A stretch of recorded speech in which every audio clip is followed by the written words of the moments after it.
Mes chers auditeurs, êtes-vous prêts à vous perdre dans les dédales des histoires, à rencontrer des héros courageux et à vivre des moments inoubliables? Alors, laissez-vous transporter dans un monde rempli d'aventures, de mystères et de trésors avec l'histoire captivante de la bande à Picsou. Dans le cœur de la ville de Donaldville se trouvait un personnage légendaire, aimé et redouté à la fois, Picsou, l'incroyable canard milliardaire. Mais cette histoire ne se limite pas seulement à l'homme d'affaires le plus riche du monde. Non, c'est l'histoire de la bande à Picsou, une équipe extraordinaire composée de membres aussi divers que passionnants. Picsou, l'archer super extra milliardaire, habite une étrange maison coffre-fort qui ressemble à un temple au dieu de l'art. Picsou n'a qu'une seule idée en tête, trouver de l'or, beaucoup d'or, et le garder pour lui tout seul, le protéger, le faire briller et l'admirer. Son seul véritable plaisir dans l'existence est de barboter dans son or. Il prétend que ce bain-là le maintient en forme. Hélas, rien n'est parfait. Même une vie de milliardaire comporte quelques petites contrariétés. Picsou est sans cesse dérangé par Donald et ses diables de neveux. Oncle Picsou, mon vélo est cassé. Oncle Picsou, ma veste est déchirée.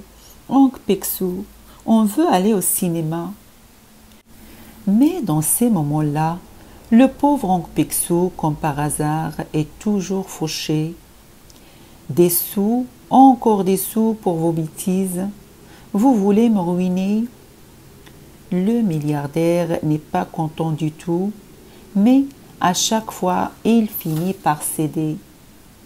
Et voici qu'un jour, Donald part en mission et lui confie les trois petits. Oncle Picsou, coucou, c'est nous. On vient habiter chez toi. T'es content, n'est-ce pas? Disent Riri, Fifi et Loulou. Oh non, pas ça, gémit Picsou. Mais déjà, ils ont posé leur barda. Finalement, conscient de ses devoirs, Picsou se laisse faire et accueille ses neveux à bras ouverts. Attention, Picsou, tu te ramollis. Pour l'aider, Picsou a embauché un valet très stylé, Arsène, et une gouvernante autoritaire et tendre, Mamie Baba. Mais voilà Riri, Fifi et Loulou qui jouent les équilibristes avec le sous-fétiche de Picsou. Picsou est furieux et Zaza, la petite fille de Mamie Baba, s'amuse beaucoup. Mais ce n'est pas tout.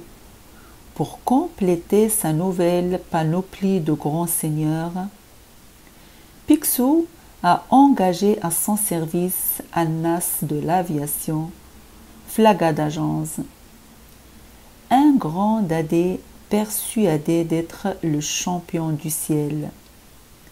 En fait, il est surtout le champion des atterrissages ratés, dont heureusement tout le monde sont indemnes. Et s'il n'y avait que la famille, ça irait encore.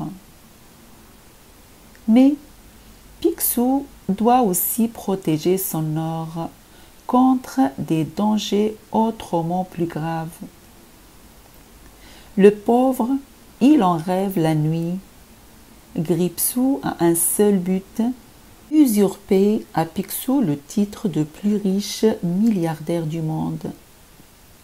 La redoutable sorcière mystique, elle, est obsédée par l'idée fixe de s'emparer du sous-fétiche de Picsou et les frères Raptou, entre deux séjours en prison, s'acharnent à piler le coffre-fort de notre milliardaire.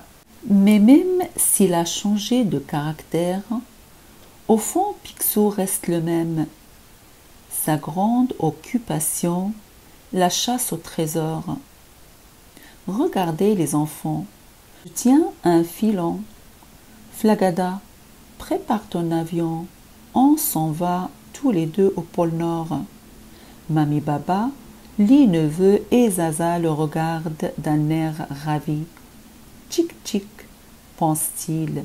Les aventures commencent. Chers auditeurs, notre premier épisode du conte de la bande à Picsou pour aujourd'hui a pris fin. Que vous soyez jeune ou moins jeune, le conte de la bande à Picsou nous transporte dans un monde fantastique où les rêves deviennent réalité, où l'amitié triomphe de tout et où les trésors les plus précieux sont ceux qui ne se monnaient pas. Alors, ouvrez votre imagination et laissez-vous emporter dans cet univers où chaque jour est une aventure et où la bande à Picsou nous rappelle que la richesse véritable se trouve dans notre capacité à aimer, à rire et à croire en nous-mêmes. Je vous dis à demain avec un nouvel épisode et je vous souhaite excellente nuit pleine de bons rêves.